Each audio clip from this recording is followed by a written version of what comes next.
Well, happy Tuesday to you and welcome to another episode of Meet Me in the Breakroom. We are so excited and elated to have Miss Krystal Watson with us this morning. Krystal is a member of our church. This is another Boost Your Business segment. And so we are so excited to have her. Krystal is a native of Edwards, Mississippi, and she has an affinity for fashion and design and for organization. She earned her degree in fashion marketing and business marketing and decided to pursue a career in that. And as the owner of Orderly Fashion, she continues to express her love for fashion as a devoted follower of the latest trends and styles. And she helps women define and redefine their style and take control of the closet clutter. Listen, let me tell you something, Krystal. I have certainly had my bouts with closet clutter. Yes. I'm great at buying things. I'm great at bringing things home. I'm horrible at going through the closet and eliminating what I no longer wear. And, you know, sometimes trends change, fashion changes over time. So, you know, I'm ashamed to say I probably have clothes about 3 sizes back in my closet right now, and probably some that even if I could wear them I wouldn't because they're no longer in style. So anyway, we're excited to have you with us today. Here. So just to start off, kind of give me an idea of what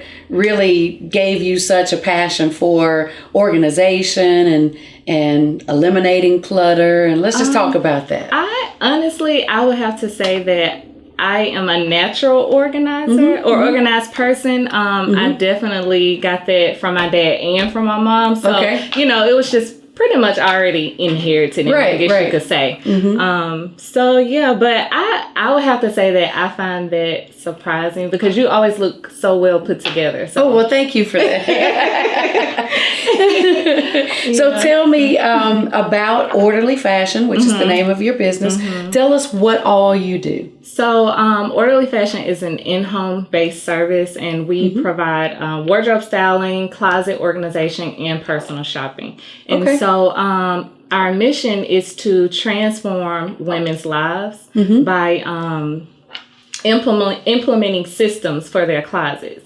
So that way it will take the stress away from them having to decide what to wear, how to wear what they own or what they could possibly own. And so as a wardrobe stylist and as a closet organizer, it's my job to make sure that they have the luxury of being able to shop their closet in an orderly fashion and leave their home in an orderly fashion. And so my goal for them is to make sure that they feel good about themselves and that they exude confidence every single day. Absolutely. Absolutely. So as a wardrobe stylist, explain how getting up and getting dressed can help someone's mental health. I'm one of those proponents. So used to, if I was going to write a paper at school, I had to clean my room first. There's just something about being in a chaotic environment that causes me to be less productive. I know some people who can do whatever they've got to do. But I'm just not one of those people. I'm not either. It's a mental thing for me, you know, that I've got to have it clean before I can think. So let's kind of talk about how an orderly environment, you know, affects one's mental health and, you know, as a wardrobe stylist, how getting up and getting dressed and those kind of things really benefit a person. Well, I have to say getting up and getting dressed, especially during a pandemic, plays a huge part on a person's mental health. I have to say that it would it can influence their psychological well-being, and it can also make them perform better. So in doing that, it will definitely shift their emotional state and make them more productive. So I tell my clients all the time, like, although you are working from home, there's still work to do. Absolutely. The only thing that has changed is just your physical workplace. So that means you have to get up, you have to comb your hair, brush your hair, put clothes on, you know, because your clothes communicate something. It communicates where you're going every single day. And so, do your nails, do your feet and your makeup, get dressed, and, you know, because when you look good, you automatically feel good. Absolutely. So, I know when we were in that phase of the pandemic, point where people couldn't get their hair done, where, we could, it was really wreaking havoc on me. Yeah, I like to get my nails done. I like to keep my feet pedicured. Right. Those are self-care things for me, and that just made me feel better.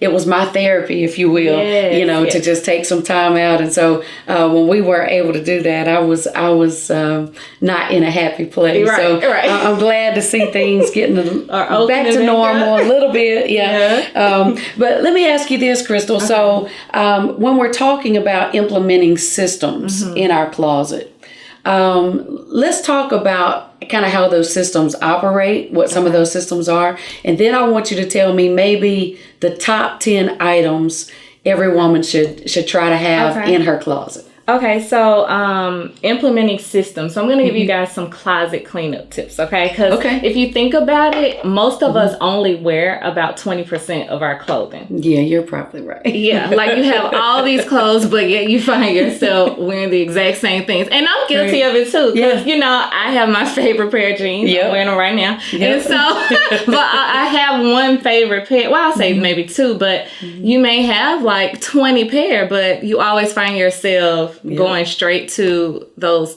jeans that you always wear. So I think the easiest way, for someone that may struggle with letting an item go, the easiest way is just ask yourself a few questions. And if you answer no to those questions, then you need to donate. Okay. So number one, ask yourself, does it fit? Okay.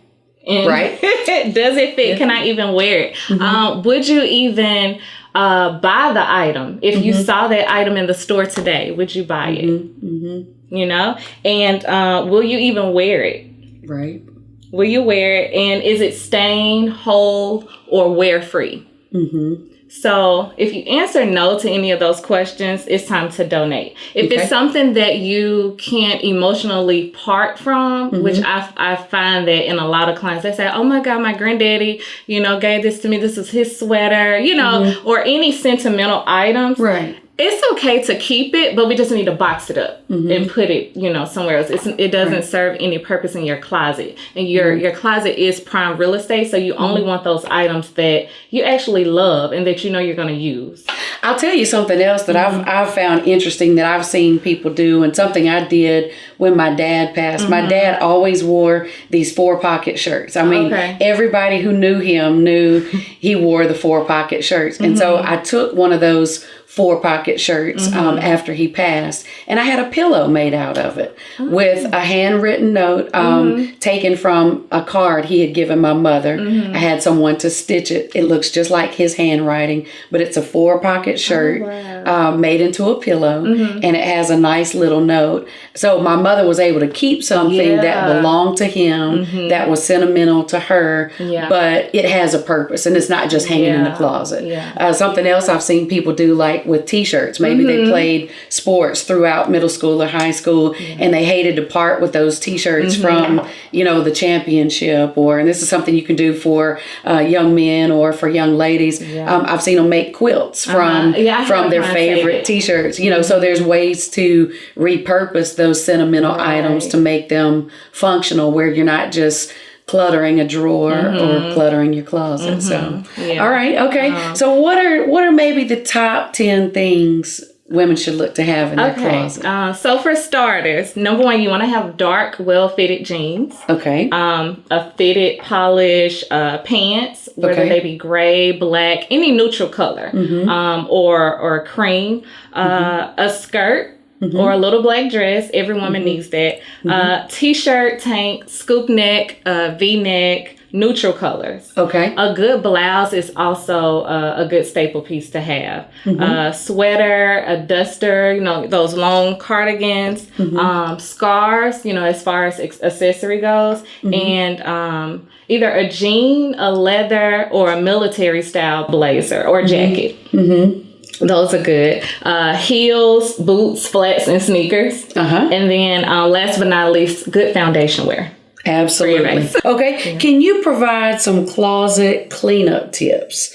that will help somebody? Oh, you just really talked about and then that. I did, but then I also left off one. Okay. Yeah, so I did want to add, so make sure you organize by color. Okay. And then by lifestyle. Okay. And then get rid of the things that you just don't love or the things that you're not wearing. Okay. Yeah. So when you say organize by color, putting like all of your black and navy together, all of your gray together. Gotcha. Okay. And that's how my closet is organized, because I tend to get dressed off of my mood. Okay. So I organize by color, but there are clients' closets that I've done where we organize by lifestyle. So we have all of their workwear together. And then in that category, we organize by color. Gotcha. So in each category, you will start by color and then by the pieces. So all of the blouses are together. All of the casual and t-shirts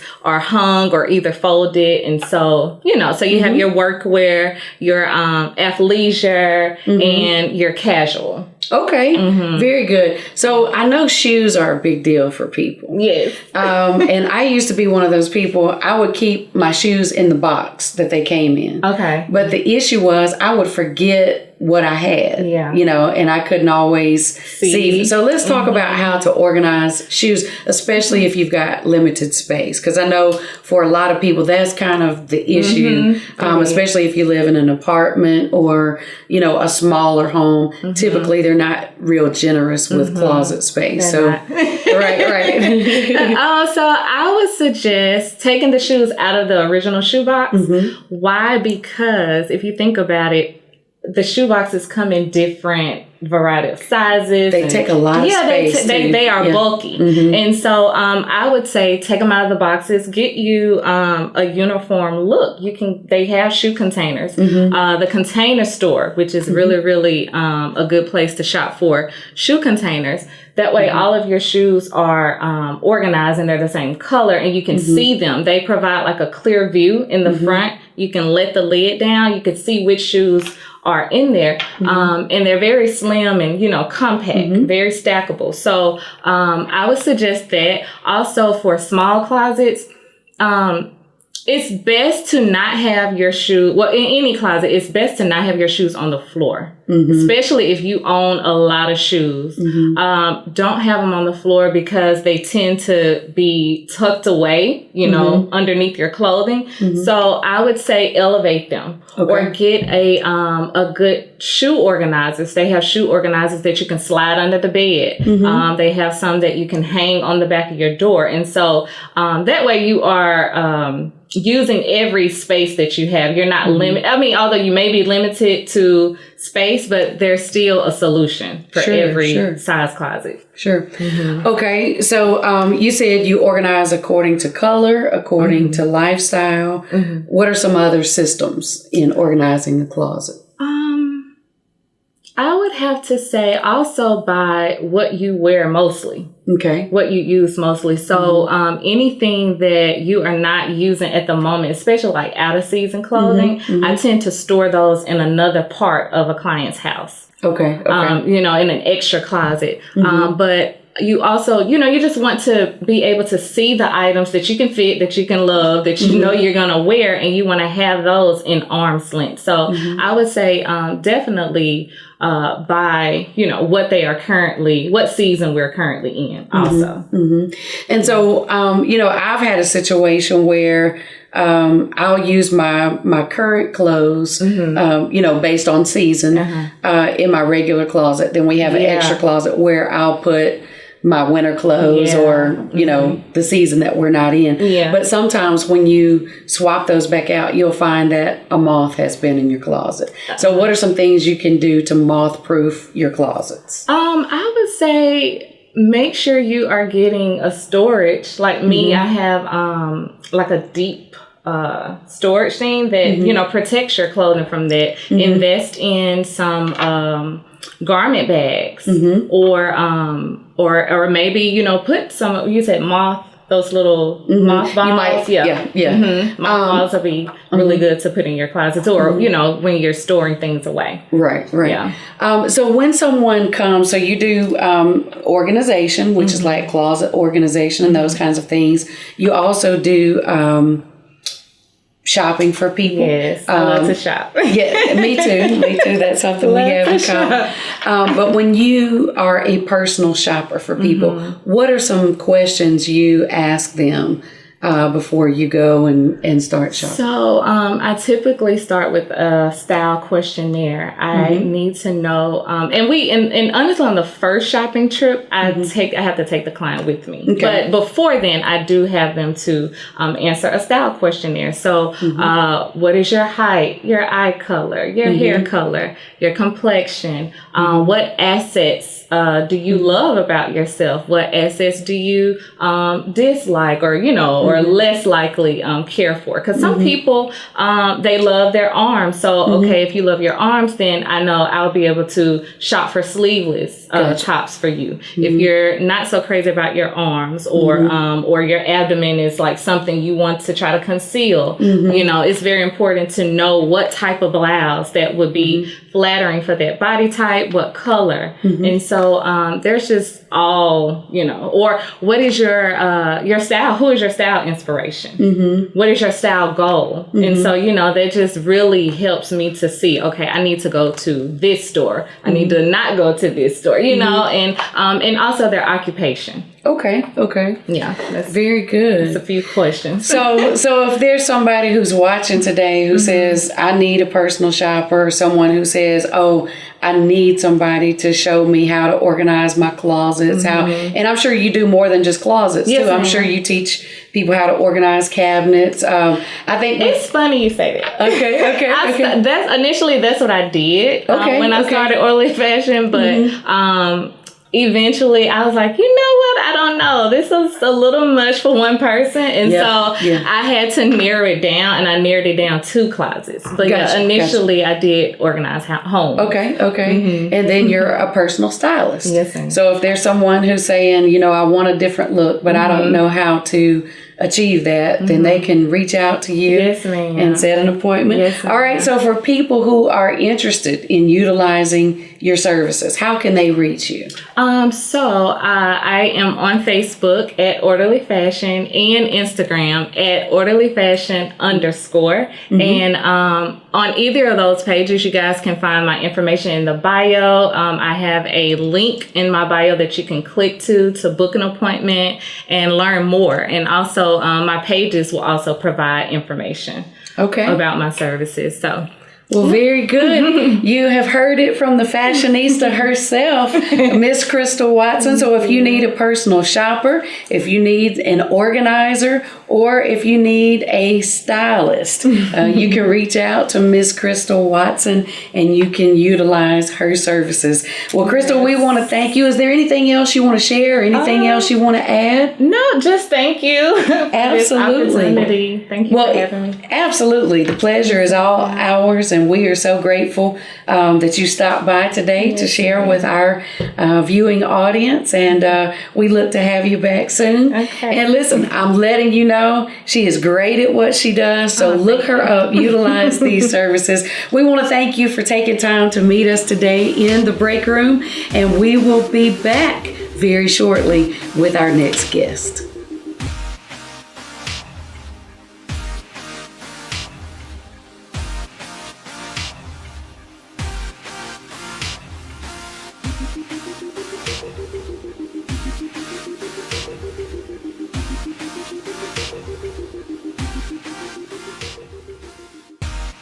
Well, happy Tuesday, everybody. We want to thank you for taking a moment to meet us in the break room. I am so excited to have with us today Miss Jernise Lockett Young. And we want to welcome you into the break room. Thank you for having me. Absolutely, absolutely. Well, as a pastor, sometimes people pass things to me that they're getting ready to do. And Jernise shared with me several weeks ago a new book that is getting ready to be released within the next few weeks. And as I went through and read the book, Jernise, I was so impressed by what you have put together.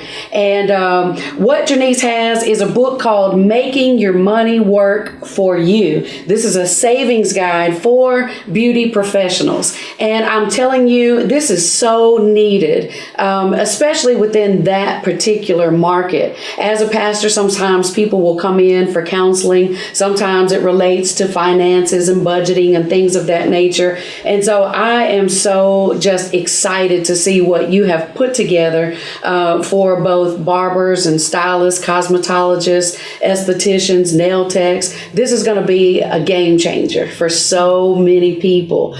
So before we go into the book, tell us just a little bit about yourself and how you got into being a beauty professional. Well, like you said, I'm Jernise Young. Yes. I've been in the industry since 2005, licensed, but I started off in the kitchen like most stylists. Yes. And I started out not knowing that I wanted to do hair back in high school, but it got me through high school doing my friend girl's hair. So that's how I started doing hair. And just recently, 2019, I opened my own salon. Okay. But yes, I've been doing hair since 2005. Very good. So what prompted you? What gave you the idea to putting this guide together? Well, back in 2010, when I had my child, I started saving then, not knowing what I was saving for, but I know I was preparing myself for maternity leave. The envelopes challenge. When I say put the money off to the side, you have the first clients or handmade saving. Like I mentioned before, I was saving when I got ready to go on maternity leave, so I put a certain amount each day inside the envelope, and that was able to get me through my 8 weeks of maternity leave. So you really planned ahead. You were thinking ahead to make sure that there wasn't a severe drop while you were home, which meant you could focus on recovering. You could focus on that new baby. And at that time, I was a booth rental, so I was still able to pay my booth and still house expenses. So I was saving because it was so hard for me to get disability insurance. So I prepared myself then and started saving. But just recently, before technology started, like nowadays we have to book online. Right. So now, booking online. But before the booking, I had books. My booking form. So in the back of each book, I wrote out different strategies that helped me to save and prepare for the unforeseen things. Absolutely. So just like the pandemic. That's right. It helped me prepare for that, which I didn't want to spend my money with. Right. But yeah, so I wrote out different strategies, but not thinking that it would become such a big thing. Yeah. So I shared it with a few people. I was a little apprehensive about it, but like my friends and my colleagues, it's like, oh, girl, that's a good book. We need it. Yes. We need this. So, and I played it small. Yeah, well, look, I want to tell you, there's no need to play it down because this is much needed. It's much needed for people in general, but especially in the beauty industry. And many times I've had people to come, and when we would sit down and begin putting budgets together and things of that nature, we would find that people were making the money that they needed to make. But a lot of times people weren't seeing what they were making because, number one, they weren't putting it down on paper. There was no budget on paper. Number two, they weren't keeping a daily total of what they were bringing in, what their clients were doing. Some of them were not booking the next appointment at the appointment they were currently at, things of that nature. And so we began to see that when people would put it on paper, make daily deposits, and really begin to take note of what they were making, they were able to get a better handle on things. And that's one of the things that I really love about your book is it includes within it templates. So you explain certain processes, but then after that process, you actually have the template for them to work it out themselves. I also love the different motivational pieces that you have within each one. And one, you said you did not wake up today to be mediocre. And I love that because I believe, the Bible says Jesus came that we may have life and that more abundantly. And that abundant life doesn't just mean at church on Sundays. It means experiencing that same life throughout the week that we experience on Sundays. And so I love this because you are giving people practical steps to really kind of be able to create and to plan and to save. And so let's talk a little bit about this. The $5 challenge that you list throughout the book. Tell us about that. Okay, the $5 challenge. Okay, most stylists, the number 45 or 65 in their number, they're paid with a 5. Okay. So I just decided, okay, each person, $45. Each person, I take the $5 out and put it towards the side in the $5. Okay. So with that, I saved within 2 months. I was able to save like $5,000. Wow. So you're saying if you had a client whose services were 45 or 65, you would put 40 in your regular pot, but that five you would put to the side, and you would just save that $5 off of every client. And so just in the course of, I say 2 to 3 months. You save $5,000. So number one, you didn't miss it a whole lot in that moment because out of the 45, you still had 40. But then two, that little bit of being diligent to put it aside every single day, every single client made that much of a difference. That's a nice down payment on something. That's a great emergency fund. And like you're saying, you're preparing for the unexpected. Who could have ever seen COVID? Who would have ever known, what the pandemic would look like? But your business is still thriving because you had prepared yourself for what you did not know was coming. Very good. Very good. So let's talk about in the book, in addition to the $5 challenge, and you really, you put it out there. You put a dummy list, so to speak, of different clients, how much their services would be, what service they received, and how you put that $5 away and what that looks like. So let's talk about stacking it up. Stacking it up. Well, with stacking it up, most stylists now, you have to pay a deposit before even booking or getting on the schedule. Okay. So with paying a deposit, you're either going to pay through PayPal, Cash App, or whatever, method of payment they use. So you don't touch that money. Okay. That's what I call stack it up. So by the end of the month, you let that build up and you just deposit those funds into your savings. Very good. But outside of that, they still have to pay the remaining balance. Right. You're not missing the money. But that's one way for stylists not to be booking time for people who don't show up, don't call, or they call too late for you to put someone else in their slot. So that gives you a way to know for sure I've got this amount coming in. It's non-refundable. Right. And you make that known up front. Yes, non-refundable. So you have those funds even if they show up or not. But, right. And one of the other things that I saw that you put in the book that I thought was a great idea, my stylist does it, is putting people like on a monthly plan. Yes. So that they're not doing 95 here, 65 here, 45 here. They kind of have a plan. And within that plan, certain amounts of certain services are included. So let's kind of talk about that and how that has made a difference for you. For me, we have the Glam monthly plan. So with that, you get 4 services a month. Most clients like to come on a weekly basis. So you just tally up their weekly expenses, and then I give my clients like a 10% discount for paying by the month. Sure. So that's money already accounted for. You get a great number, like 10 or 15 people to get on the membership. That will cover your monthly expenses. For me, it has been covering my monthly expenses. So I look at it like my monthly expenses are covered. So if I just say Pastor Biard decide to come in and book, that's extra income. So I can just automatically save that extra income. Absolutely. So Absolutely. So your main expenses are taken care of by the people who join that monthly plan. And then your other people who book, who may come once every 6 weeks or every other month or whatever. Yeah. Those are your people that bring the added income. That's gravy, as we say. And then from that, you take that $5 and you do your stack it up on your $5 challenge. With that, I will do just automatically say that, or whatever the need for it may be. One of the other things I like that you said in the book, you said the clients may change, but the hustle remains the same.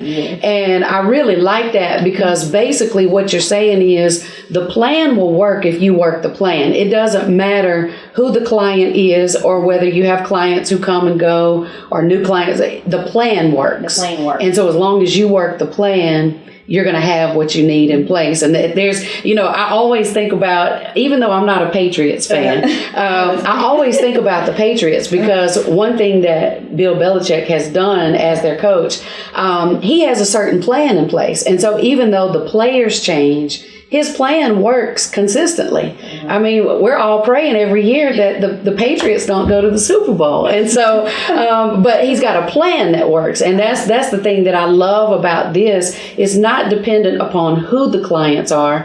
It's just dependent upon the fact that you've got a plan, and a plan that is proven. And as long as you're plugging your clients into the plan is going to produce what you need. Yes, ma'am. That's very good. Another thing that you said is that if you become financially secure, you can get to the place that you forget that it's payday. And I get that, because so many people are living from paycheck to paycheck, and they eat better at the beginning of the month than they do toward the end of the month. You're waiting on that next payday. But your plan is talking about becoming so disciplined and so consistent in working a plan that you can forget that it's payday, because it's always fluid. You're stacking it up. That's right. And I love it, because so many people are working for their money, but Jernise said it's time to make your money work for you.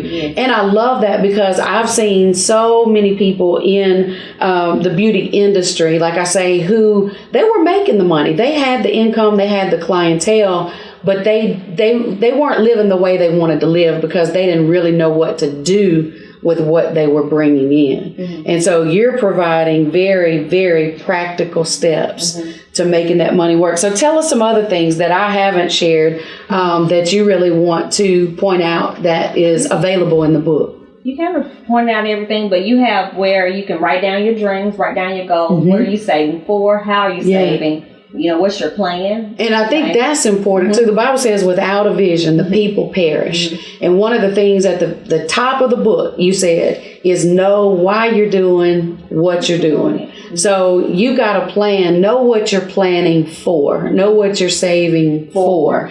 And so let's talk a little bit about that. How you would be saving. So what is to identify the savings? And then we have your win. So you set the date. So I want to save a certain amount by January. Just plan for a winter trip or a vacation or anything. Sure. I set that plan. What's my goal? What savings strategy I would take, and I go forward. And very good. So so that was actually how set the goal. Okay. And then, so apart from setting a clear budget, knowing what we're budgeting for, putting a date and a time to that particular goal, then what comes next? Yeah, I put a date and a time with it. And then most of the time I save for quarterly. Okay. Quarterly, because I know as a business owner, I have to pay my taxes quarterly. That's right. I don't save for really material things. So it's good to treat yourself along the process. But I save for the bigger picture. So it's easier to treat yourself when you know you've handled your business than to be treating yourself and wondering how you're going to pay your taxes on the back. So that's why I set the January date all the time. So at the mark of January, I know what time it is. Right. So you're saving for your quarterly taxes as you go. You're not waiting until you get to the end of the quarter and trying to figure out how can I book 20 extra clients to get this tax money. So you're doing that. All right. Next, what comes next? We've got our budget. We know our why. We know our what. We're working that strategy. What's next? Booking the clients, being consistent, Absolutely. doing the job, getting the job done. Yeah. So. Booking those clients, and that's for me. The particular 2 salons that I go to, I go to one salon for color and one salon for cut, and that happened since the pandemic. But I'm doing all right. So I actually have a brother who does hair, and I had been using someone else, and so my stylist, he decided to go be a state trooper. And so it left me scrambling, and so I went to my brother, who has done a great job, but I still go get my color done. But for both of the salons that I visit, you have to book in advance. There is no calling the day of or even the week of and thinking you're going to get in. So one of the things that I do is go ahead and book my next appointment while I'm there. And so that helps me, and it helps my stylist. And you mentioned one of your stylists is state trooper. Okay, I've heard like several stylists, because they don't have the clientele, they go off and do real estate or other things. This is part of why I save as well, because hair is my passion. I've been doing hair for 15 years. So yes. I don't know what kind of job I would do. So I say, because we do have rainy days, we do have slow days, what we call slow days. So that's why that fast money coming in, don't spend it so fast. That's right. Save it. That's right. Absolutely. So we go ahead and book those clients, book them as they're receiving services for the next time. And also, before you booking, tell them more about products. Retail can be a part of your saving. You can take the retail and use that as a saving. That's extra income. Or what we call add-ons. Add-ons, if the client come in complaining about, dryness or brittleness, offer them an extra service. That's money you can add on for saving. Because you're there to meet the need. And if you've got a service that can meet the need, it's a win-win situation. It is. So. Okay. All right. So we got the clients, we got products, we got add-ons. What's next? Okay, we did. I love that. I'm just wanting to feature and showcase because you did such a thorough job in this book. And so even though I'm not a stylist or a beauty professional, I know the value of what you've put together. So knowing your numbers. Did we go over knowing your numbers, knowing your worth and your price list? Let's talk about it. Knowing your price list, don't be afraid to say what you charge. I've gone to salons and ex-stylists, she wasn't confident in, telling me the price. Of course, it was like $100. What say it? Right.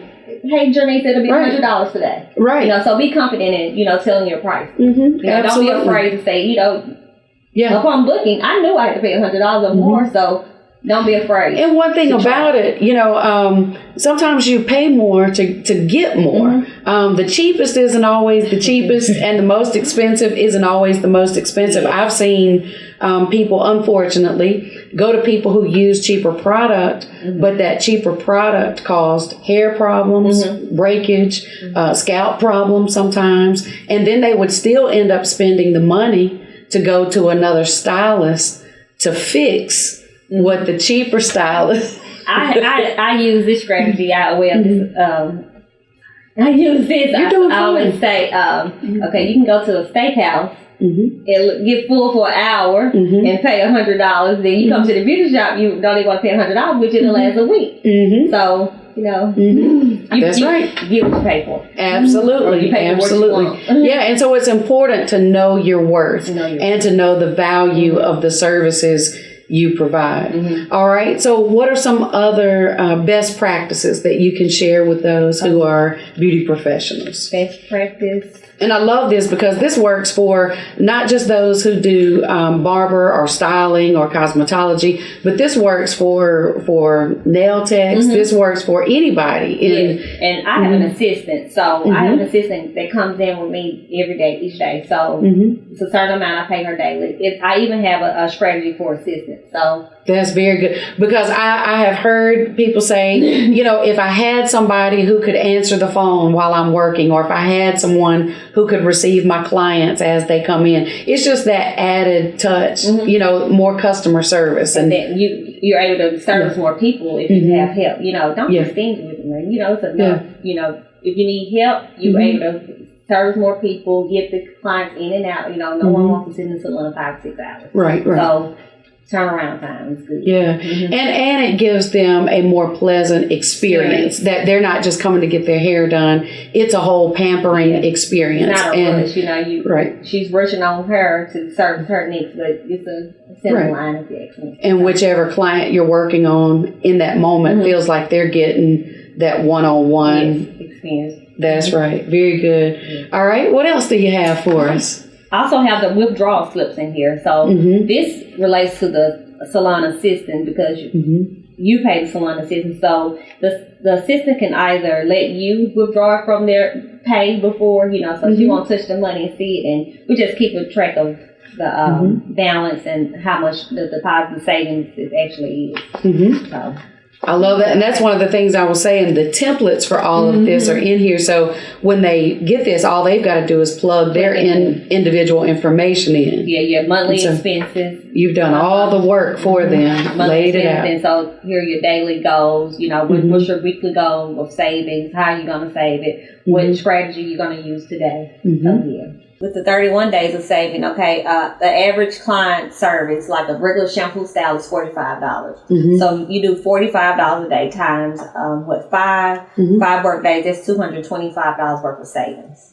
So that's weekly savings. And if you do it a month, that's $900 a monthly savings. I also have in here where you can do the relaxer. If you're still a stylist who does relaxer, these are just prices that I came up with. I'm not, sharing prices. But average relaxer style is $75. So the $75 times 5, which is $375 worth of savings a week. Wow. Which will give you like $1,500 worth of savings a month. So, that money. For some people, that's a car note. Exactly. For some people, that's the difference in renting an apartment and living in a house. Exactly. For some people, that's the difference in your children receiving a quality education. I mean, there's a ton of things you could put that toward. So that's awesome. So that's the 31 days of savings. Yes, if you do it for 31 days, you come out with it. And then it's also a silk press. I'm known for silk pressing, so I always save my silk presses. Every silk press costs $75, which will be the same amount as $375. So if I decide to save one of each of those services for the month, 31 days, that's almost $4,000 worth of savings. Wow. Yeah. Well, and so for you, how many, I know it's based on the particular service they receive because of the time allotted, but on average, how many clients do you try to see per day? Since COVID, I've scaled back some, but before COVID, I was in there servicing at least 15, 17 clients a day. But now it's kind of 10 to 12. But like I said, I have an assistant and I start early. Right. I start early, so and I know how to space my clients out according to their schedule, service their schedules. So since COVID and with assistant, I'm able to do it. Yeah. So you're operating at about 50-60% capacity, right? So you've still got your people spaced out, but I think that it's good to give people an idea of how many clients you're seeing per day in order to see this type of savings. Because if they're thinking a full day is 4 clients, they may not see the same. So you're working it. I mean, you got a plan, you're working that plan, but you're also bringing that clientele in there as well, so you can see the varied services that you're able to offer. Well, you have put together a phenomenal product and really taking the time to show people how not to just work for their money, but to create a space whereby their money can work for them. Yeah. And so I want to tell you, I'm so proud of you, number one. Number two, I applaud the work that you put into it. Very professional publication. And so it'll be coming out within the next few weeks. And so if people want to get in touch with you so that they can publish the product, so that they can purchase the product, how can they reach you? We're on Instagram at Make Your Money Work, and our website is www.makeyourmoneyworkforyou.com. Very good. Very good. Well, before we close, Jernise, is there anything else that you want to share with our audience today? I believe we covered everything. All right. Well, look, it has been a joy having you with us today. I know that this is truly going to be a game changer for so many people. And so I want to thank you for, number one, sharing this with me, but number two, coming to share this time with us together today. And I'm pretty sure there's going to be some people in our viewing audience who are going to reach out and get your new book that's coming out, and also take advantage of the strategies and the wisdom that are contained within its pages. I'm excited. I've got the pre-copies, but I know the other one will be in actual book form. But for those who are looking, again, so it's makingyourmoneyworkforyou.com. And so if you want to purchase one of these books, or if you want to reach out, you can email info@makingyourmoneyworkforyou.com, and you can reach out to Jernise and see all the wisdom that she's got to offer. So we want to thank each and every one of you for taking the time to join with us today. This has been another Boost Your Business moment, and we pray that you've been blessed by the things that have been shared on today. If you have, reach out to Jernise and get the goods. May God bless you. Y'all make today a great day.